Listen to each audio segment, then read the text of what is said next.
It's a Triathlete's Christmas weekend. It sure is, dude.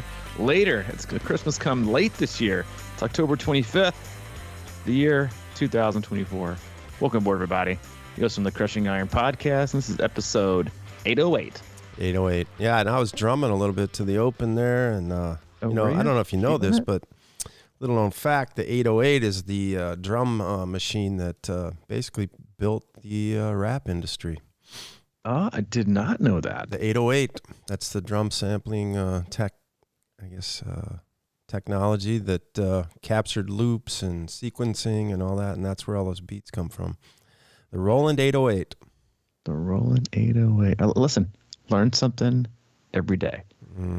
I love that. Learn that new, and definitely, I don't know that you were the person I would ever thought would be the one to inform me of said fact, but dude, my facts go deep, dude. Right, I was gonna say you've got a couple cargo shorts worth deep of facts, and that's true. You've got all kinds of goodies. I love it. That's why you bring such wisdom and awesomeness to the podcast. But it is it's Christmas weekend basically for most athletes. It's the Ironman World Championships in KONA. And yes, we know we had them in Nice this year and last year, but still, it does have a little bit more mystique. Get the men rolling in there this week. One giant 2,500 person packed sausage fest of Type A triathlete males ready to rock the Ironman World Championship course. I'm interested to know how the underwear run went this year. I bet you are. And if there was mass participation without the ladies, evening out the field, but no, it's a little bit, and it's also a little bit later than usual. It's usually obviously second week of October, but we've got quite a few athletes there. We got 3 of our coaches that are there participating, ready to rock this weekend. So we will, as always, treat you guys to a little Powercast Day, Ironman World Championship preview of the men. I think, first and foremost, with it being later this year, I think a lot of people predicted that it might be slightly more advantageous with the weather. Like it could be cooler. It does not, however, look, in fact, like it could be cooler. It looks still pretty warm. It's always warm there. Highs in the 80s, which means feels like, in probably the mid to high 90s, low 100s. Humidity dew point high because it always is. And then I think the wind, obviously, as it's KONA, wind is the biggest factor. And I think in how the day plays out, and we'll kind of go through things from the start to finish. But one of the other interesting pieces, more so for age groupers, not so much the pros, because most of the pros have been out there. Like they come out there for 2 to 3 weeks, most of them beforehand, to train in KONA. So the heat acclimation is an issue, but that last 2 weeks, 2 weeks doesn't seem like a lot, but depending on where you live here in the Midwest or Northeast, or depending on where you are on the West Coast, if you get, or even down in Texas, last 2 weeks has been pretty cool. So you've had to probably go back inside and keep some of that, keep doing some heat acclimation depending on where you live, because it is a little bit later in the year, which is traditionally cooler temps depending on where you live. So I think it's gonna be a fascinating race. Before we kind of get into the field and how I kind of how we see things possibly playing out, and I think it's also would be fun to highlight some of the differences in how pros race versus age groupers. But I say this now and it's gonna jinx it for sure, but I don't remember a year or a KONA week, or a championship week for that matter, where you haven't had at least 3 to 4 last minute dropouts. Usually by this time, we're doing some Fridays, so we're about what? We're about we're about 24 hours out from game time with, gun going off, athletes in the water. And usually by then we've had a few pros be like, I was hoping I could start tomorrow, but I got a little bit of a niggle, or I came down with the virus.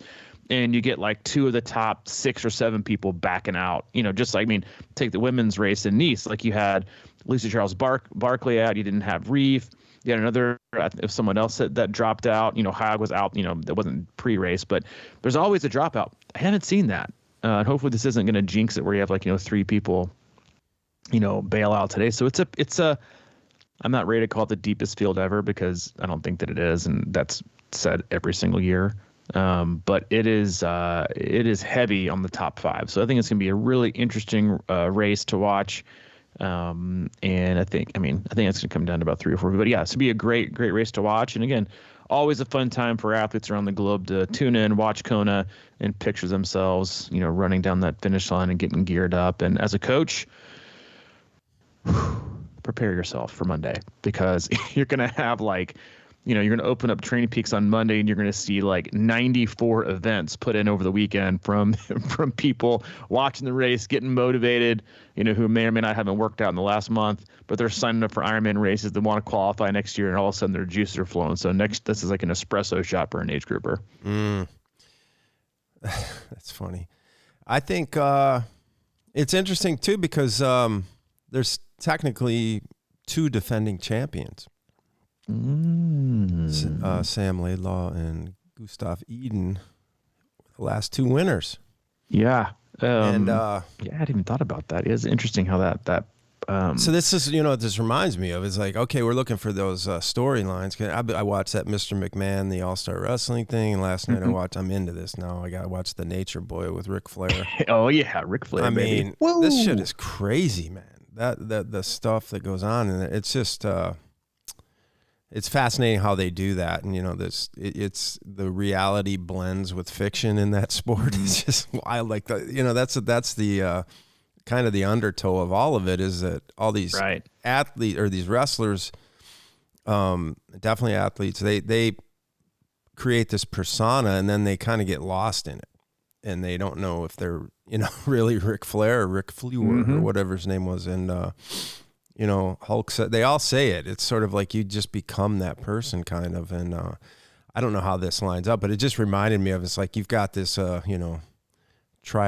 Mania event happening with Gustav Eden and Laidlaw. Who's going to really take the belt? It's like there's the 2, WCF and the WWE champions are coming together, something like that. The WCW, yeah, they did all the time back in the day. I remember seeing Ultimate Warrior duking it out, 2 of my favorite all-time wrestlers. Yeah, well, yeah, I don't know if it's going to be, I haven't seen much of that, 2 defending champion, but I don't really follow it too close. But I'm also hearing Eden's not in the best form right now. So yeah, and I think that's the most interesting piece, right? Is you got 3 of the last, they got 3 of the last three winners, right? You got, I think who the heavy odds-on favorite probably is. So you got Christian Blumenfeld. He won St. George. When people called it a world championship, and some people say it wasn't, but he still won it, right? And then he won that's the year he won the Olympic gold medal. Last year, obviously, Laidlaw blew the doors off of everybody at Nice, but the year after St. George, Eden won it. So you got Blumenfeld, Eden, Laidlaw, right? And you got all, and then you got Lange. So it really is like a super top heavy field. And so you have Blumenfeld, who, had a very, by his own accord, like his own admission, probably like a very, very disappointing WTS season this year, short course, trying to transition back from obviously, going short course, taking the Olympic gold medal, winning St. George, and they skipped Nice this last year, right, to focus on the Olympics. So he didn't even participate. Laidlaw blew everybody out of the water. And then Blumenfeld goes and, places outside the top 10 in the Olympics, which was a total shock to, I think, maybe probably his team. And then he goes to Frankfurt and just absolutely destroys everybody. And now you've had, especially right now where triathlon, I'm all for some of the busyness of the calendar, because you got the T100 now, you got the Ironman Pro Series, you get a lot more televised things, but you also have a lot more opportunities to race, but also and make money as you're a pro, but you also have a lot more opportunities to burn your biscuits and come into races like smoked. But if you look at the list and you look at what I think are the heavy the heavy hitters, Blumenfeld, Laidlaw, Magnus Detlev, who went out and challenged Roth and just destroyed everybody. Gustav Eden, who's obviously been super quiet, basically since KONA the year that he won it, and then DNFing 70.3 World Championship in St. George a few weeks later. He's been off the map, right? His mom passed away. He suffered an injury. He's been kind of slowly working his way back. And then you kind of got the outsiders, right? You got Patrick Lange, who I think is kind of a dark horse depending on where he comes out of the water. Daniel Baekkegard. every age grouper's favorite guy, Lionel Sanders, who I think has absolutely no shot. I think a top 10 is probably like best case scenario for him. Sorry, Brian Snell. But it's, that's the great thing about KONA is the top 5 you usually kind of know. And then from 5 to 10, it's like, you have no idea who's going to, usually it's like somebody who ran from like 25th down to, 6th or 7th. But I think a few things you're going to see kind of going out of the gate here is I think they are absolutely going to drill the swim. I think you're going to see one of, obviously condition dependent, I think you are going to absolutely see the doors blown off the swim. And this has always been the story, right, for Ironman racing, is that you can't ever, well, and I don't know that it holds true anymore, right? It's like we always used to say, this has been, the story, at least up until the last 2 or 3 years, is you can't win the race in the swim, but you can sure lose it. And I think it's both now. I think you can win. I think Lucy Charles Barkley proved you could win it in the swim because she won, then she stayed away all day. And so when you think of like the difference in between the pro tactics and age group tactics, right, is they want to be fast over 2.4, but what they focus on the most is their get out speed. So if you look at guys like Trevor Foley, insane bike runner, even Lionel Sanders, big bike runner, Magnumi, big bike runner. And then you look at, Lange, and then you look at Detlev. Like, Sanders can't swim with Detlev or Lange, but neither can Foley. But their biggest focus, I would imagine, the last 3 months has been get out speed. Get out speed meaning I need to be in that front pack. They won't be with the leaders. You don't need to be with the leaders, right? But you need to be with the main pack because the last thing you want to do at KONA is work from behind and be stuck in a group where you're the fastest cyclist among a bunch of slower cyclists, because guess what you're going to be doing? All the work. So what they do is they all practice their get out speed. So we're talking like first 200 or 400, they go zone 5. They go all out. And they do that because they want to get on the feet of the main pack, and then they'll draft. And so that, again, like that's a huge difference in how pros race the race from the first stroke. How different it is for age groupers, right? So what you'll probably see, I think you'll see probably Laidlow, Von Berg, and Benito Lopez, and Leon Chavier, Mignon. I think you're going to see Laidlow's goal, in my opinion, is going to be to absolutely hammer the swim. I think he's going to hammer it and hold no prisoners. I think he held back the last year in KONA, that he had that huge pack coming out of the water. You won't see that this year. You will not see, and I think we did this on our prediction show when Blumenfeld, Eden, and Laidlow were all there. I think Laidlow, he seemed to take it out easy. And I expected them to drill and do their very best to drop Blumenfeld and Eden. But they didn't. They hung on, they saved their energy, and then boom, they obviously, Eden ran his way through. So I think you're going to see an all-out just Braden Curry. Matthew Marquardt, he'll be up there hammering the swim. And their goal is going to be how much distance can I put from that front pack, the top probably 4 to 5, to the next pack? And can we get out of transition with even a minute and a half to 2 minute lead? And if you can do that with the Laidlow, with some pretty other good cyclists, they're going to work their butt off to work up to and push the pace and push the distance. And so I think that's how, before I get into how the bike I think might go, again, I think that's how the swim's going to play out. So again, you hammer the swim. Do you win it or lose it? I guess that's a toss of the coin. But if you're not in that front pack, I think you're closer to the loss than you are to the win in this race. Yeah, but do you think there's anybody that can do what Lucy did? I feel like the pack is a little tighter. Yeah, in the men's. You're not wrong. I think Laidlow's the only one that has that opportunity to go to do it, because I think he can bike. So I think he and Detlev the best cyclists in the field. I don't even think it's close. I think reports are saying he's going to shoot for 340 watts. It's just, who's that? Magnus? Which is insane. He won't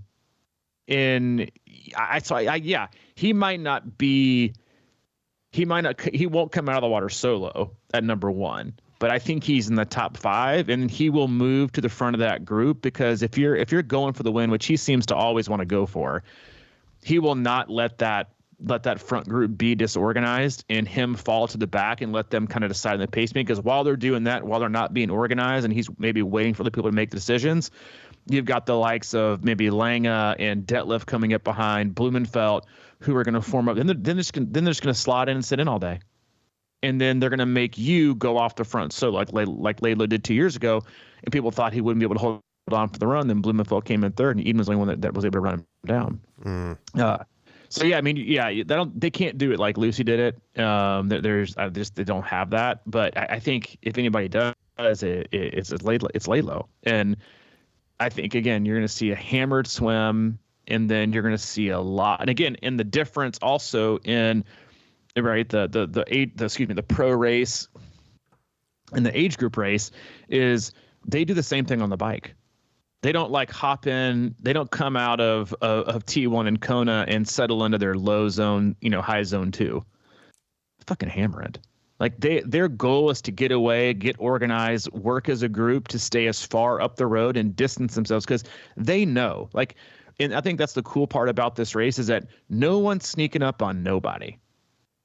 Blumenfeld, you know what he can do. Laidlaw, you know what he can do.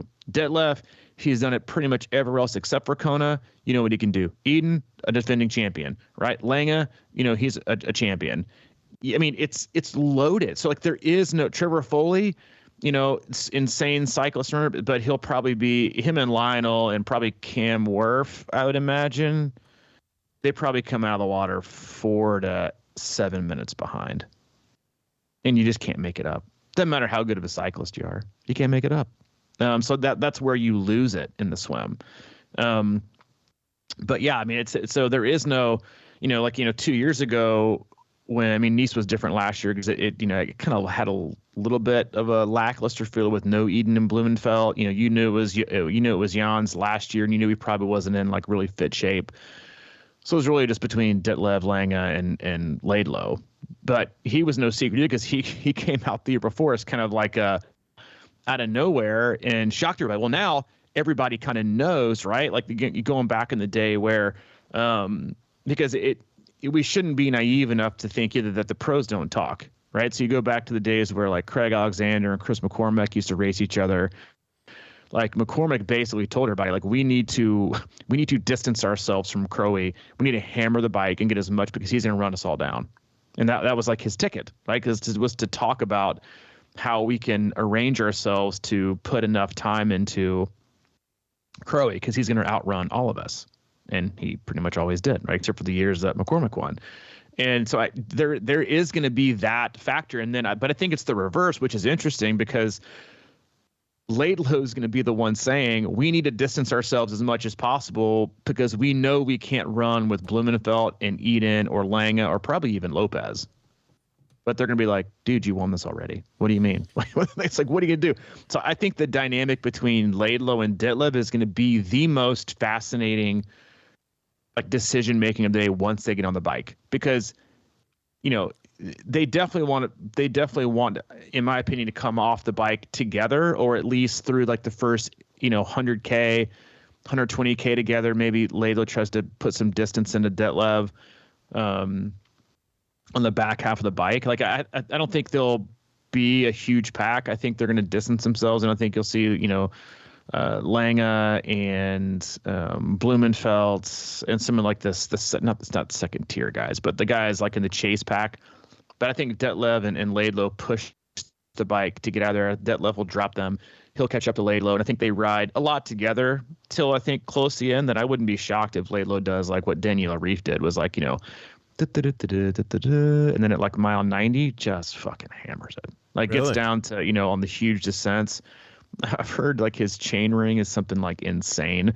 And he just goes after it. But Detlef needs Laidlaw. Laidlaw needs Detlef.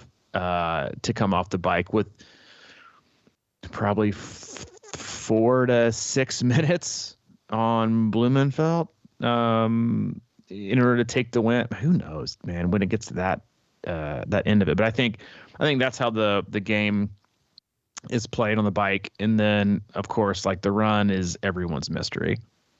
right? I mean, no one thought Leda was run as fast as he did.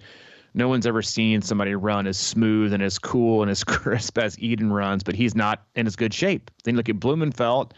He obviously laid on the hammer at Frankfurt, but the conditions weren't that crazy. They weren't super hot. How is he going to handle, the heat? And how's Ditlev? He's a big dude. And then you got Lange. If he comes off within 10 minutes, what can he do? He's ran a freaking sub 231 before. And then you just make your way down the list of guys like, Tarrolly, who can run well. David McNamee is going to run himself into fight, top 5, top 6. It's going to be really interesting to see how that like 5 to 10 slot plays out. But I think the race to the podium is pretty not simple. But like maybe race for top 5, I think is pretty set. Yeah, that's always interesting, man. I mean, these guys are going so hard, Mm-hmm. It's just like you're saying. I mean, like the days of kind of like cruising at any point are kind of over. It's almost like, yeah, right? I wonder if like, I don't know. I haven't seen it or researched it or anything. I just wonder if there's a kind of a up year, down year, up year, like it's almost like you can do this shit for so long. I wonder about that, if Laidlaw's, this would be because he won it last year, right?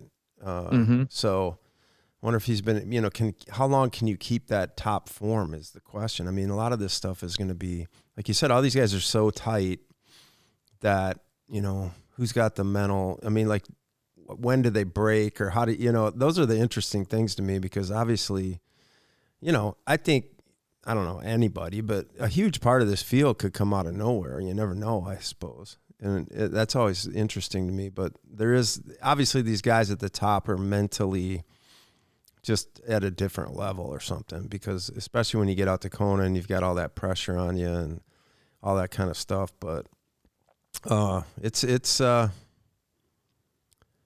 was fascinated, but I don't see Ben Hoffman in there, which kind of bummed me out. Well, that's a good example. But I do see Jonas Hoffman. I don't know if that's his brother. I don't know if I think it's his brother either. I mean, but he's got my attention. Don't get me wrong. Yeah.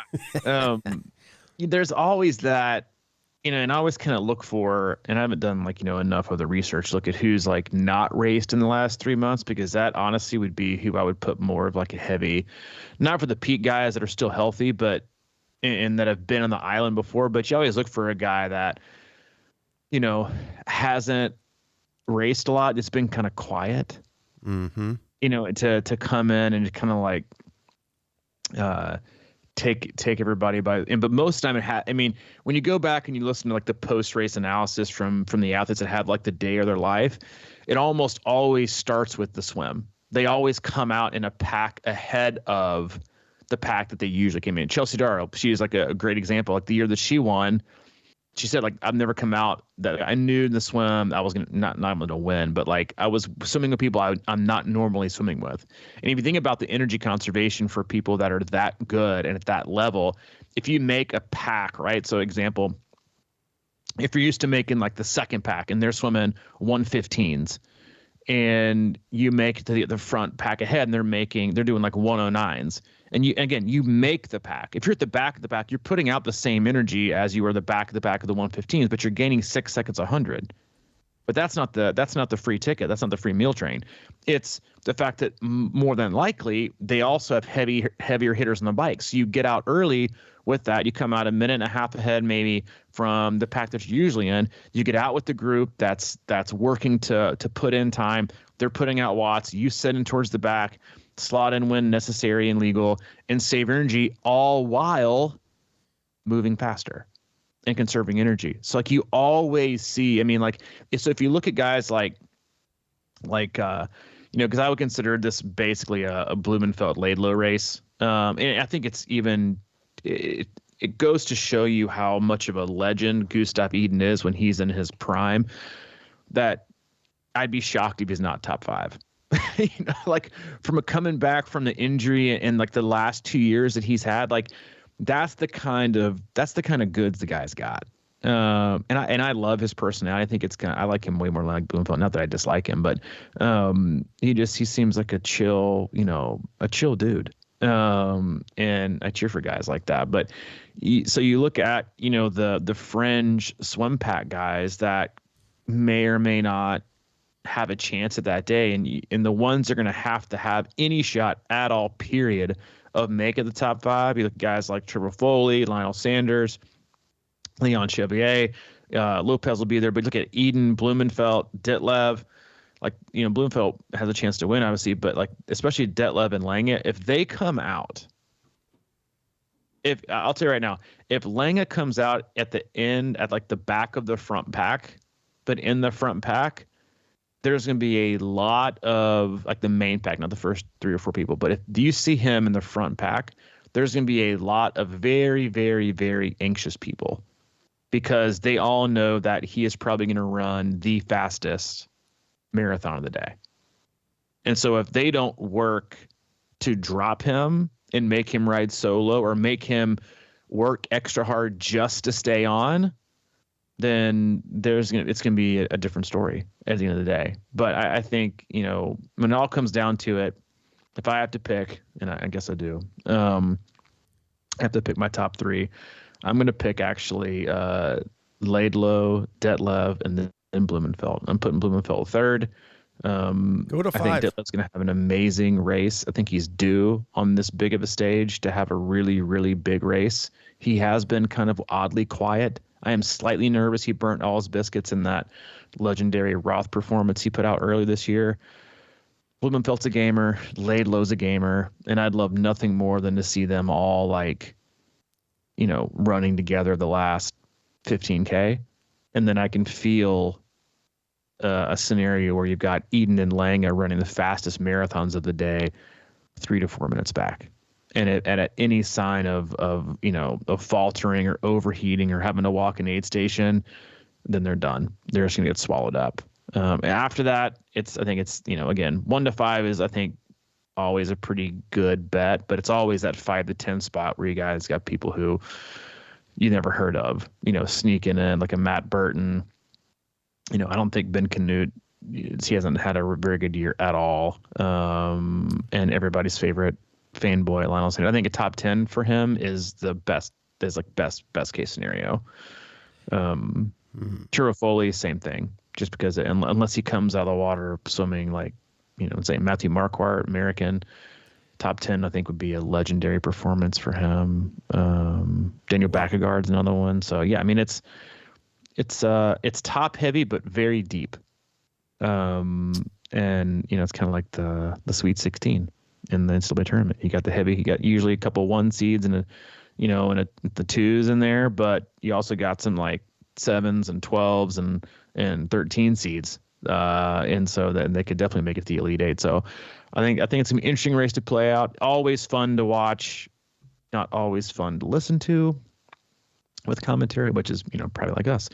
But hopefully a great day. Hopefully everyone has a nice race and puts their, puts their fitness on the line, and it'll be interesting to see who comes out. Someone will come out of this with the tag best triathlete on the planet. Like, no questions asked. Not even like a debate. The long course wise, right? And Blumenfeld's gone back and forth. He didn't won Nice. He won St. George, but he was 3rd in Kona. I honestly think Blumenfeld has the most to lose, which I know sounds odd. The fact that the guy's got a gold medal and won St. George.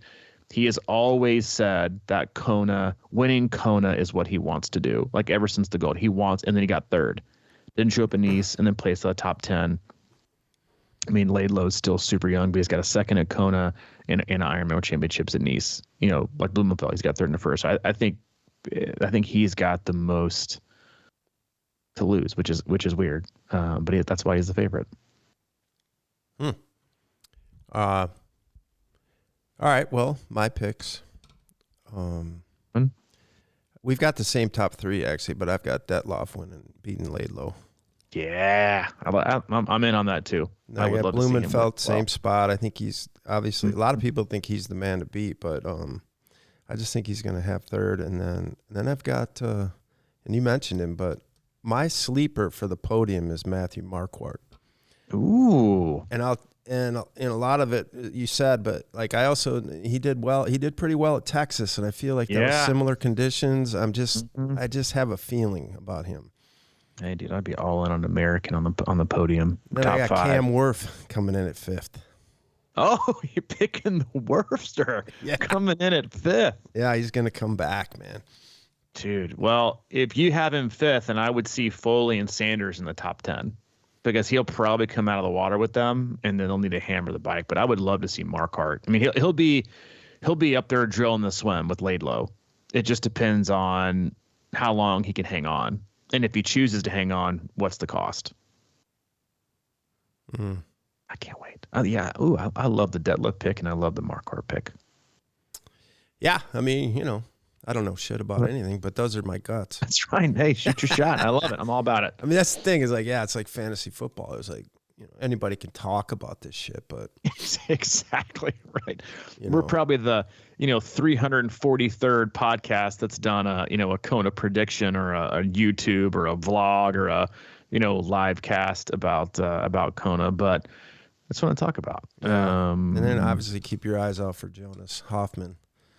Exactly. Who I know zero about, but if he's any relation to Ben, I think he's got a shot. Yeah. And I mean, while you're at it, watch out for Aaron Kuntz, CJ Castle, Chuck Knuth, and Parker Watt. The 26 guys bringing it in hot. Yeah. So if any of those guys stumble, watch out. That'd be outstanding. Just who's this guy? What's going on?